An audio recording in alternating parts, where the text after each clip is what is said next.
What if a single, quiet act of kindness pulled you into a darkness you never expected? Keanu Reeves, weary from a long day on set, only wanted a simple meal. But when he saw two young girls in tattered dresses scouring a McDonald's trash bin for food, he knew he couldn't look away. Offering them a fresh meal should have been enough, but the fear in their eyes told a deeper story, where a ragged woman appeared, dragging the girls away with an iron grip. Keanu's instinct screamed that something was wrong. Against all logic, he followed.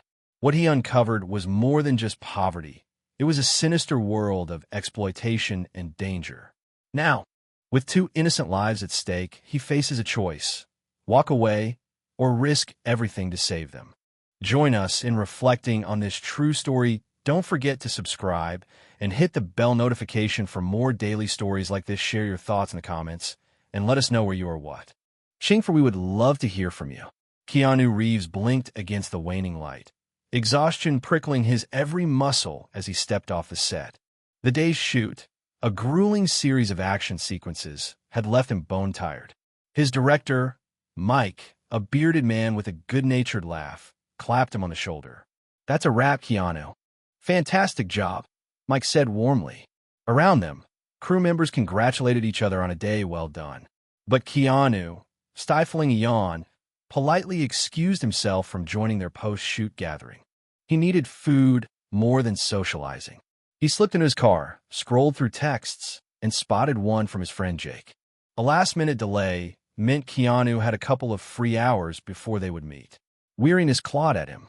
His stomach rumbled insistently, so he eased onto the highway in search of a quick bite. After a few miles, the Golden Arches came into view, a McDonald's that promised fast food and anonymity. The parking lot was nearly empty beneath flickering streetlights. Keanu welcomed the relative solitude. Inside, he used a self-service kiosk to order a cheeseburger, fries, and a coffee.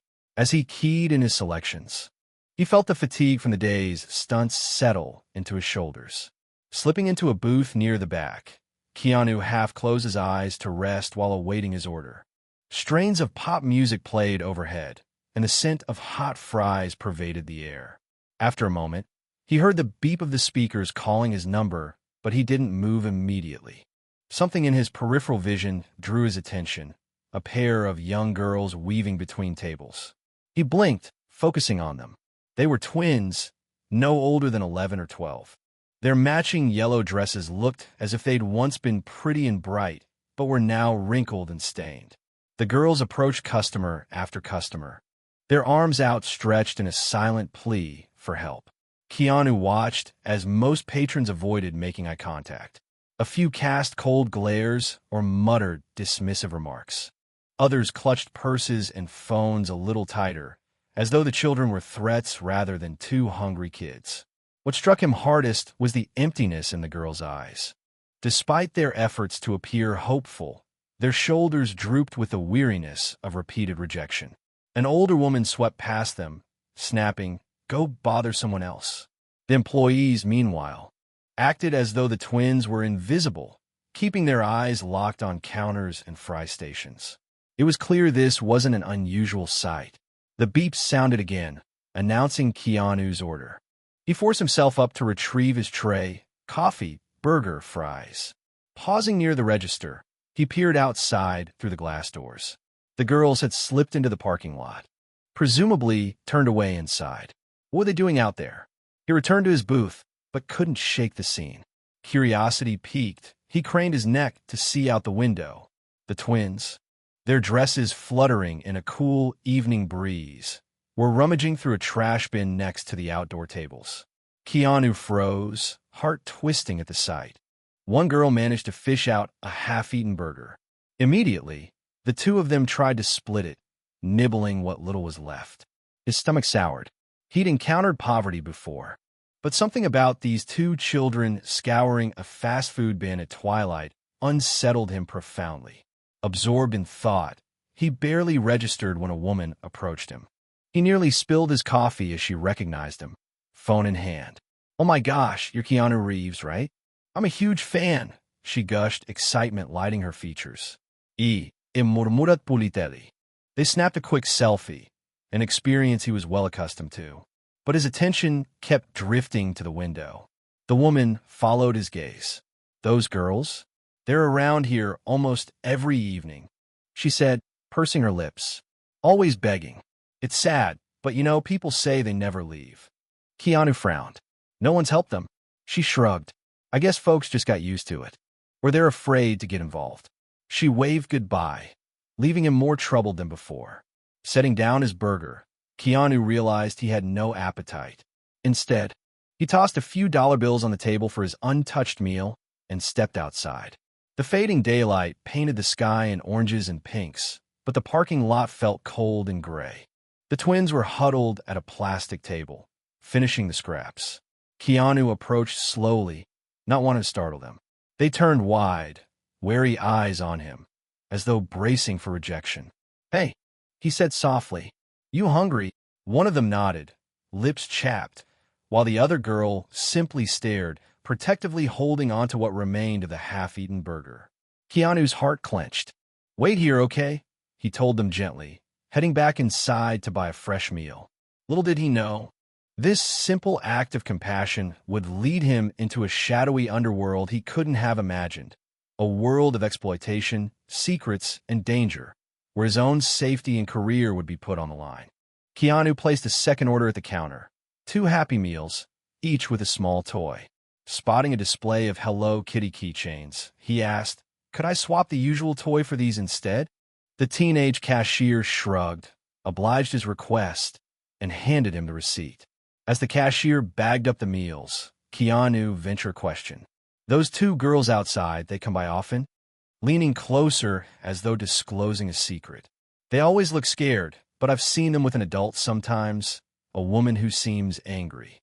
People aren't sure if they're being forced to beg or if they're on their own." Keanu's brows furrowed.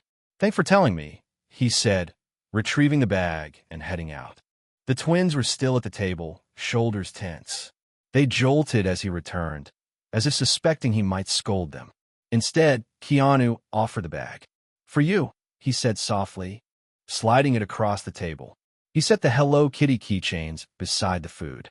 They stared in disbelief, glancing at each other in a silent question. Could this be real? One twin carefully opened the bag, eyes widening at the sight of fresh fries and a burger not half-eaten from trash bin. The other twin gently picked up a keychain, fingers trembling around the cheerful pink cartoon face. Keanu gave them a gentle smile. "Enjoy, okay?" But before they could properly relax, a harsh voice cut through the quiet. "Who the hell are you? And what are you doing with my kids?" Keanu looked up. A disheveled woman in threadbare jeans and a stained hoodie stomped toward the table. Her eyes were bloodshot, hair matted. She yanked the bag of food from the twins, mouth twisted in fury. "I told you two not to pester people," she snarled at the girls. Then, her glare shifted to Keanu, suspicious and resentful. "Mr. Big Shot, you think you could just walk up and save them? Mind your own business." The twins flinched, shrinking behind Keanu. Instinctively, he stood to face the woman. They looked hungry. "I only wanted to help." She snorted. "Help? You think a few burgers fix anything?" She grabbed one twin's arm, pulling her forward. "We're fine without your pity." Keanu's jaw tightened. "I just didn't want them eating from the trash." "Then stay away. And keep your fancy talk to yourself," the woman hissed. She jerked her head at the girls. "Come on, we're leaving." One of the twins, slightly taller, though it was hard to tell, cast a panicked look at Keanu as the woman dragged them away. The new meals and keychains were left behind in a small, heartbreaking tableau. Keanu stood there, fists clenched. Something about the woman's behavior set off alarm bells. Anger and worry warred in his chest. Did these children belong to her? Or was she using them? This was more than just poverty. There was fear in their eyes that spoke of deeper trouble. He snatched the abandoned Happy Meals, following at a cautious distance. Outside the chain-link fence, he saw the woman tug the girls toward an old sedan. She loaded them in, slammed the door, and climbed into the driver's seat. The engine coughed to life. With no time to question his own actions, Keanu jogged to his car. He watched the sedan's taillights recede onto a side street, and, heart pounding, he decided to follow. He kept his headlights off, trailing several cars back. For a moment, the flickering street lamps and quiet blocks felt more like a gritty movie set than reality. The route took them into a poorer neighborhood. The roads cracked and the houses sagging with disrepair.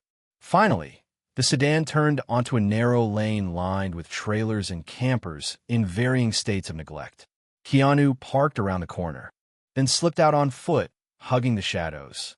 He spotted the sedan outside a battered trailer, paint peeling, windows boarded up. The woman stepped out, dragging the twins behind her. Keanu's pulse hammered. Was he going too far, getting involved? But the memory of the girls rummaging trash for food pushed him forward. He crept closer, stepping behind a rusted fence. The woman knocked on the trailer door, and it opened to reveal a hulking figure in a tank top. Smoke drifted from a cigarette clamped between the man's lips. Keanu couldn't catch his face clearly, but the tension in the air was palpable. One of the twins let out a frightened whimper. They disappeared inside, the door slamming shut. Keanu exhaled shakily. Something was very wrong. He edged forward, setting down the Happy Meals and quietly placing one of the Hello Kitty keychains by the door. An odd impulse, perhaps, but a sign he'd been there. Then he retreated to the shadows. Mind racing. He waited. A few minutes later, the door opened again. The disheveled woman emerged with only one twin, the child sobbing softly. Keanu's heart twisted. He needed to do something. But what? Storm in unarmed? Call the police? Would they even come out here to a rundown trailer park in the middle of the night? Steeling himself, he crept after the woman and the crying twin. Each step felt heavier than the last. He knew, in that moment, there would be no turning back. Peering around a pile of abandoned tires, Keanu watched the woman haul the crying twin across uneven ground. She headed deeper into a shanty town of decrepit campers and makeshift shelters. The glare of a single street lamp cast shifting shadows, and the odor of damp earth hung in the night air. They stopped by a half-collapsed RV near a narrow creek. Murky water flowing beneath a battered bridge. Keanu could hear the child's muffled pleas. The woman pounded on the RV door. "Hey, let us in," she demanded. A coarse voice inside snapped, "What now?" The door jerked open, revealing dim lantern light. The woman yanked the twin inside, slamming the door shut behind them. Keanu bit his lip, inching closer. He pressed an ear to the RV's dented outer wall, heart thrashing. He could make out fragments of conversation, the woman's voice, harsh with frustration, mingling with a rasping male tone. The child's soft whimpers underscored every word. "What do you want me to do?" "The other twin is stuck at the trailer," the woman spat. "This big shot tried to feed them at some McDonald's.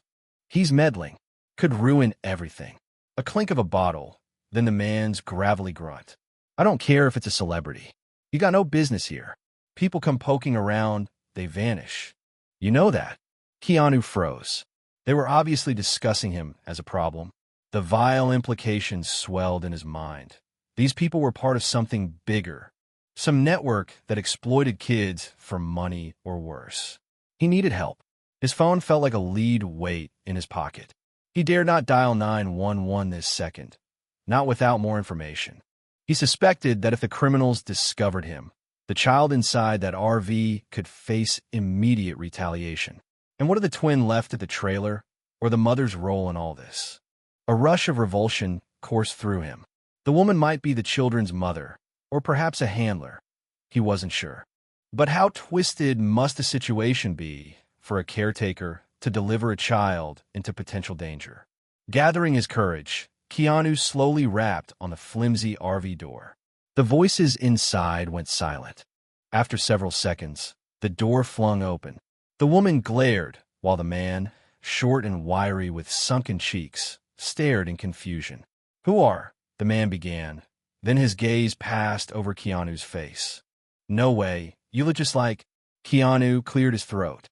"I am Keanu Reeves. And yes, I'm that actor you might have heard of.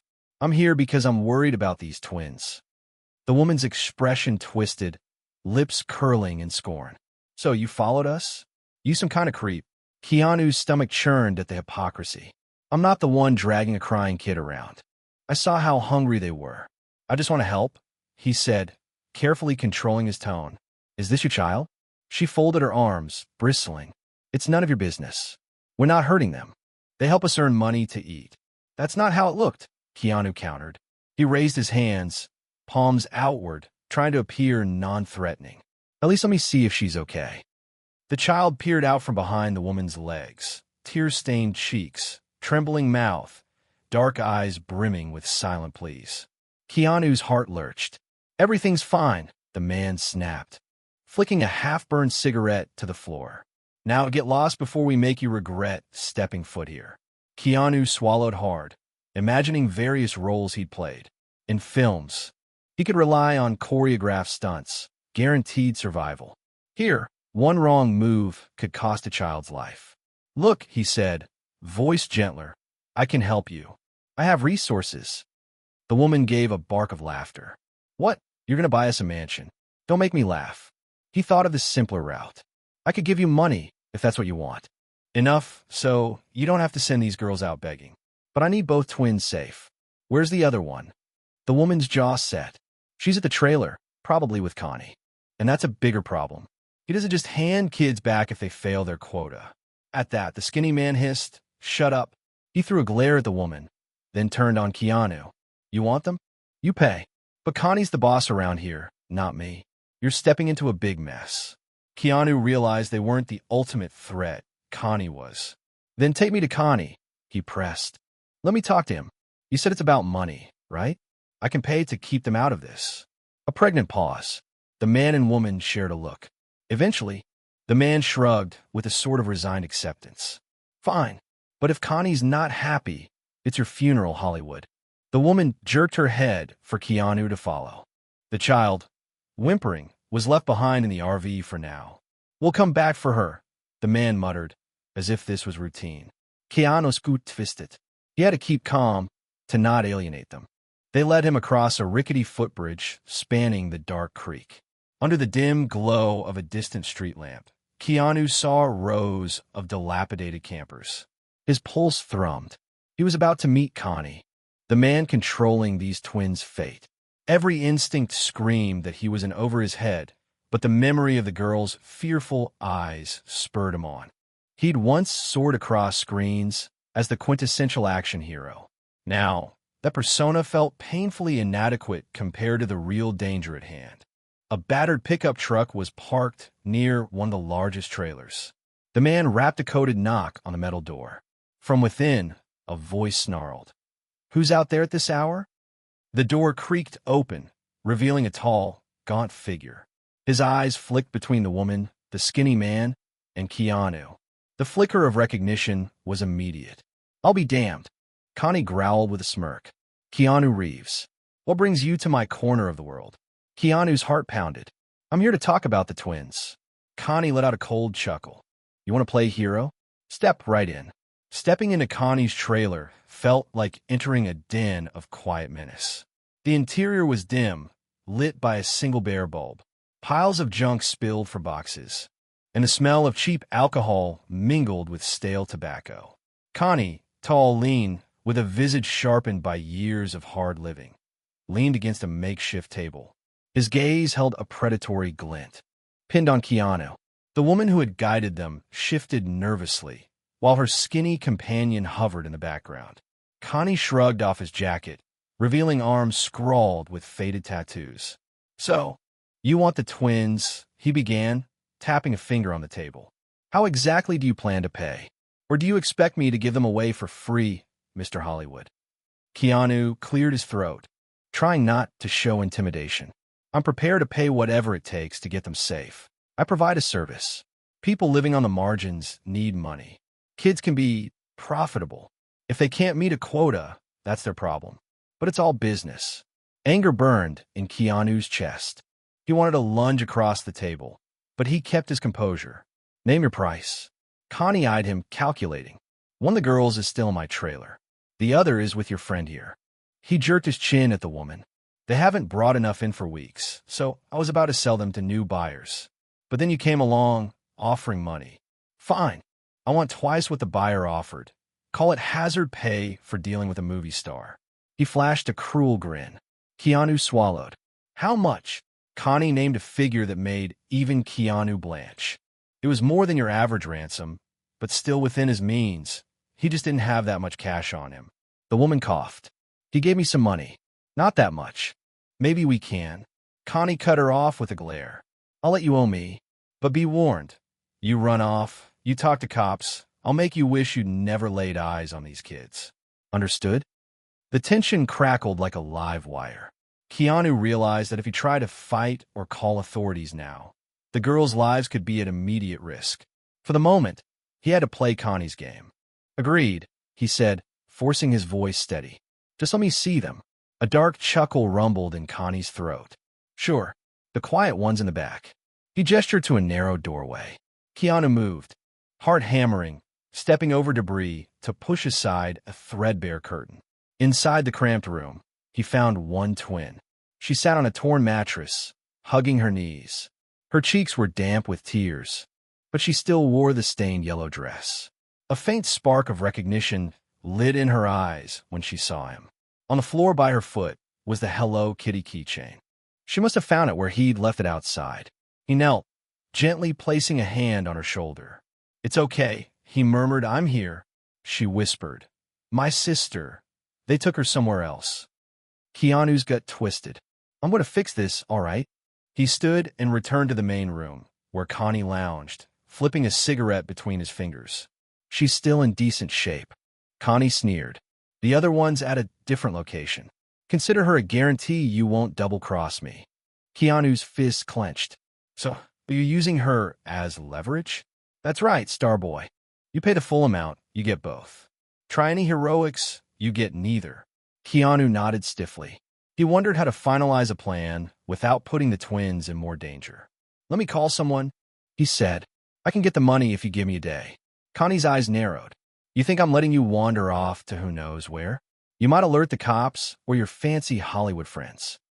The woman piped in, voice shaky. Connie, he's not lying. He's got money. I've seen it. The other child is with me. If he tries anything, we can deal with it. She shot Keanu an apologetic look, perhaps regretting her part in this sordid mess. Connie mulled it over, then jerked his head. Fine, but you're not leaving without collateral. Leave your phone here. I'll hold it until you come back with the cash. If you have a buddy you can call, do it now on speaker. Tension locked up Keanu's spine. He didn't want to lose his phone, but time was critical, and so was trust. Warily, he handed over the device. Connie placed it on the table with a triumphant smirk. Go ahead, call your sugar daddy or whoever's floating your fortune. Keanu pressed Robbie's number, his friend from the NYPD. Robbie answered with a groggy hello. Keanu forced a casual tone. Hey, Robbie. Sorry for calling so late. I need you to wire me some funds. No questions asked. He flicked his gaze at Connie, then continued carefully. Big purchase. Urgent.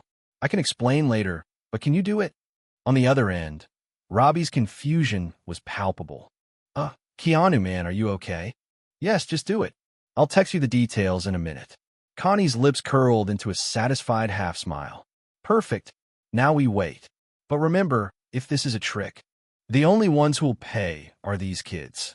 Keanu's stomach churned, but he nodded. Understood. With that, Connie handed back the phone. Keanu typed out a frantic message to Robbie. I'm in trouble. Trafficking ring. 2 kids. Don't call me. Trace location if you can. Need help discreetly. We'll stall. He knew Robbie would read between the lines. Then Keanu left the phone on the table again, praying Connie wouldn't decide to rummage through it. Connie took a puff on his cigarette. Now, we wait for your buddy to come through. Sunrise is in a few hours. If we don't see that money by then, we'll have to renegotiate. Keanu stood rigid, glancing back at the silent, frightened twin in the next room.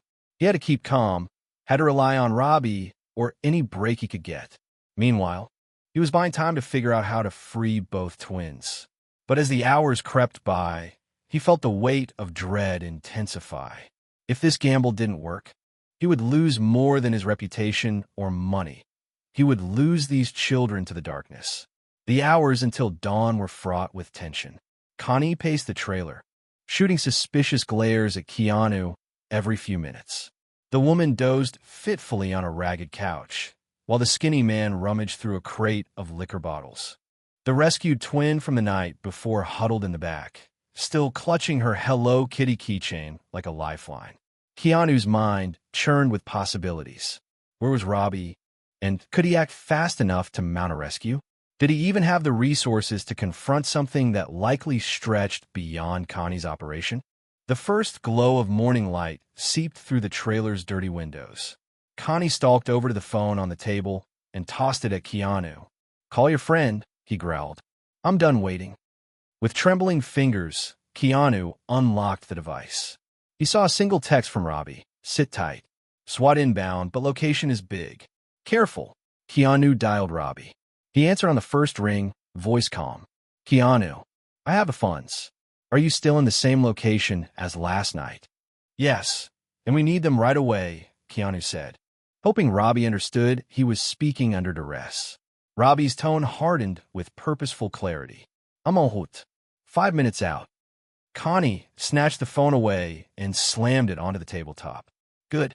If your friend's lying, that'll be your last phone call." Outside, the sun's rays lit the dirt paths between trailers, revealing how shabby the settlement truly was. Some people milled about, preparing for their day, paying little attention to Connie's place. The hum of an approaching engine broke the quiet. Connie straightened, suspicion flashing in his eyes. He motioned for Keanu to step outside first. The skinny man gripped the child's arm, a clear threat. Keanu emerged into the brightening morning to see a police SUV rolling to a stop, Robbie at the wheel. Another unmarked van followed close behind. Fear snaked through Keanu's stomach. This might spook Connie into doing something terrible. Connie growled, "Cops? You said money, not badges." Before he could react, Robbie stepped out of the SUV, wearing casual clothes but exuding an unmistakable air of authority. "Keanu," he greeted, ignoring Connie's glower. He pulled an envelope from his jacket. "Is everything set?" Connie's jaw clenched.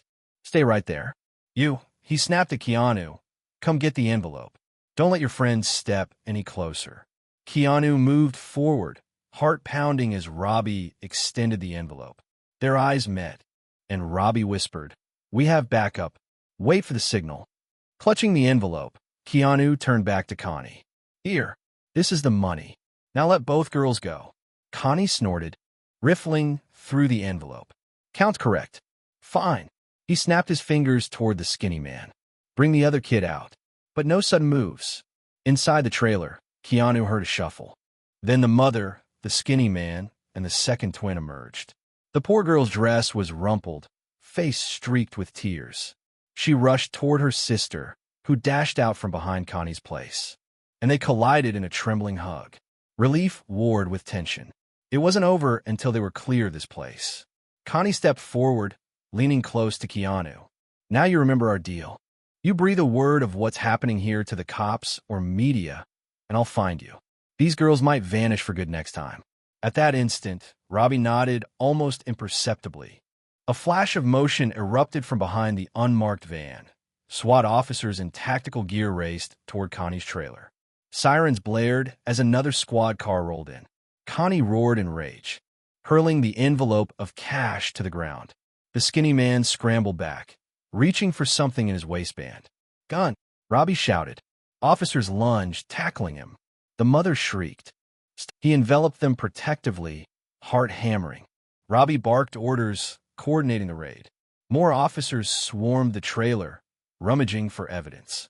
Within minutes, the ringleaders were in custody. Connie spat curses, eyes blazing with fury. "You lied," he shouted at Keanu, ignoring the handcuffs. Keanu exhaled, trembling with adrenaline. "I said I'd pay to keep them safe. I never said I wouldn't call for real help." The mother cowered near the SWAT vehicles, hugging herself. Robbie nodded at Keanu, then guided her aside for questioning.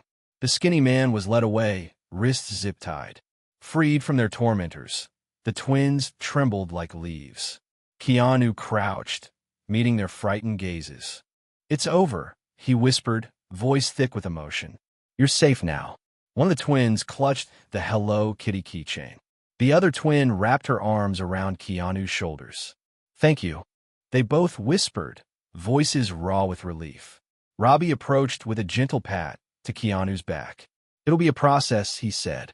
"We'll need to get them into protective services, figure out their family situation, and see about prosecuting everyone involved." Keanu nodded, eyes burning with unshed tears.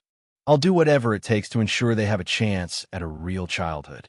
As the sun rose higher, the once shadowy trailer park was flooded with light and the presence of law enforcement. The exploitative ring was toppled, at least in this corner. Keanu felt a profound weariness, but also an overwhelming sense of relief. Holding each twin's small hand, he led them carefully to an ambulance parked beside the police vehicles.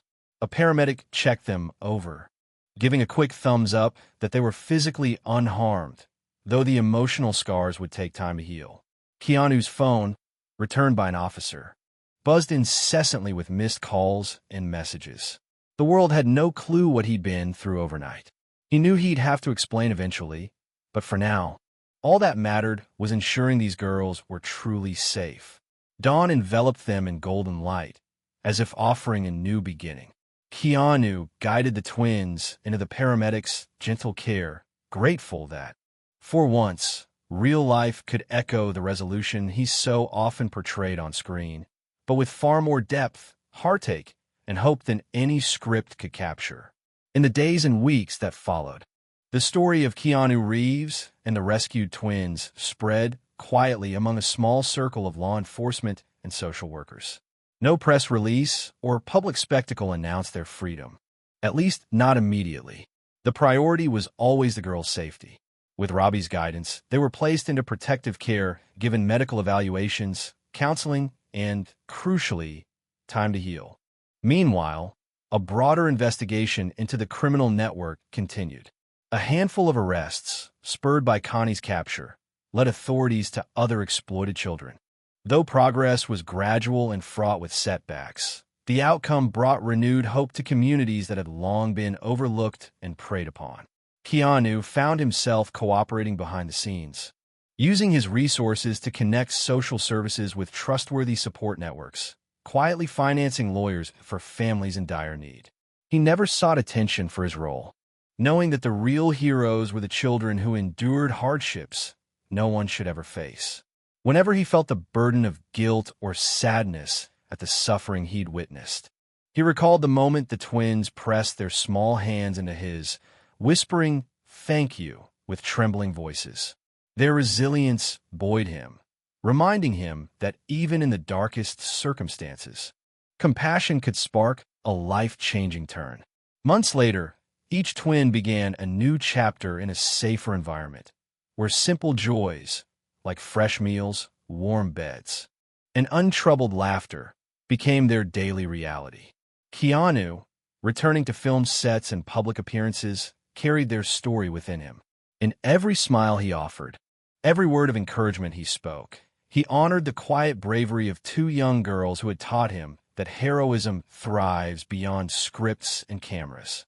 Though countless tasks remained, the most important victory was that innocence had been reclaimed and hope had found a way to shine.